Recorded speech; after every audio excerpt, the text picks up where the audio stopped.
How do you make sense of a world that feels, well, chaotic? When things get complicated, do you look for a good story? Something that just feels right? Or do you trust the cold, hard numbers? Today, we're diving right into that exact conflict, narrative versus data.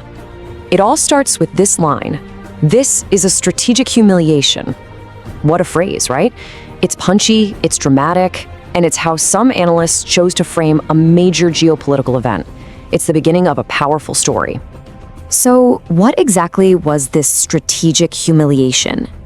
Well, it was a surprise airstrike right in the heart of Doha, the capital of Qatar. And you have to understand, Doha is supposed to be neutral territory, a major hub for global diplomacy. So for it to be hit like this was a really big deal. Okay, so here's the first piece of the puzzle. We're talking about 15 fighter jets, not one or two, 15.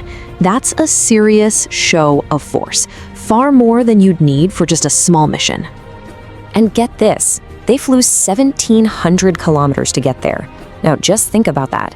Flying that far with a whole squadron of jets and nobody sees you? That's where things start to feel less like a military operation and more like a ghost story. Which brings us to the biggest question of all. How on earth did they pull it off? I mean, Qatar has a state-of-the-art, multi-billion-dollar air defense system. We're talking top-of-the-line American and Norwegian tech. And on the day of the strike, it was completely blind, a total radar blackout. So, you have to ask, was it just a random system failure, or was it something more? The sources we looked at floated a pretty explosive idea, that these American-made weapon systems have back doors, that the system wasn't broken, it was deliberately switched off. And then there's this quote from a Qatari official. "The US notified us 10 minutes after the strike happened." 10 minutes after. For a country that's a key US ally, hosting its biggest military base in the region, you can just imagine how that felt. It's not just a strategic problem, it's a profound sense of betrayal. So you see how all these pieces, the surprise attack, the blind radar, the feeling of being left in the dark, they start to weave together. And out of all that chaos, a powerful story emerges.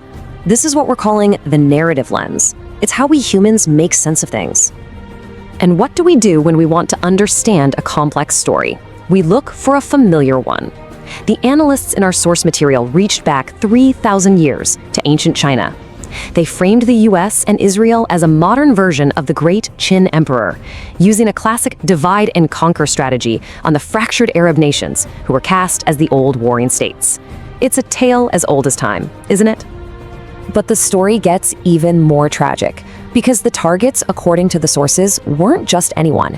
They were mainly Hamas moderates, the very people who were in the middle of peace talks. So this wasn't just about breaking a ceasefire, it was about silencing the voices of peace. Think about what that does. It completely slams the door on diplomacy. It's just like the ancient strategist Sun Tzu warned, do not press the desperate foe too hard.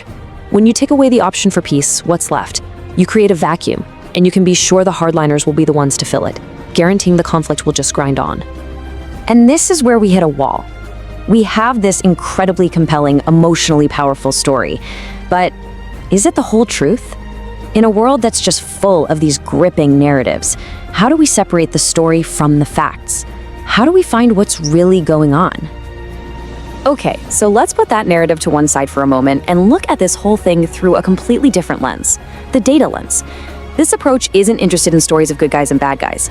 It's interested in turning big, messy problems into something you can actually measure and solve. And the person at the heart of this approach, according to our sources, is a financial analyst named Dr. Yen-Hui Kuo. Now, what he does is absolutely fascinating. He fuses cutting-edge data science with the ancient strategic wisdom of texts like the Yi-Jing and Sun Tzu's The Art of War. So how does it work? Well, it's a clear four-step process. First, he starts with the hard data, just the raw numbers. Then he lets AI and algorithms loose on it to find hidden patterns. But, and this is the killer step, he then refines what the AI finds using wisdom from those ancient texts. The result? Insights you just wouldn't get anywhere else. All right, I know what you might be thinking.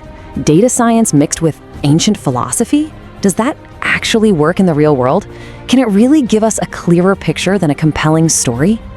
Well, our source material gives us a pretty incredible proof point, a real-world case study where this exact method was used to tackle a huge problem, trying to intercept illegal drugs at the border. And the results were staggering. A 90% success rate in intercepting drugs over just 6 months. Let that sink in for a second. 90%.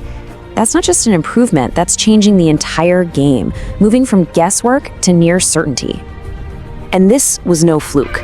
It was the direct result of a predictive model built on just 1 year of customs data. And here's the kicker. Dr. Kuo had actually published the method in a journal 4 years before that. It just goes to show you, hidden inside all that chaotic data, there is a clear, actionable signal, if you just know how to listen for it.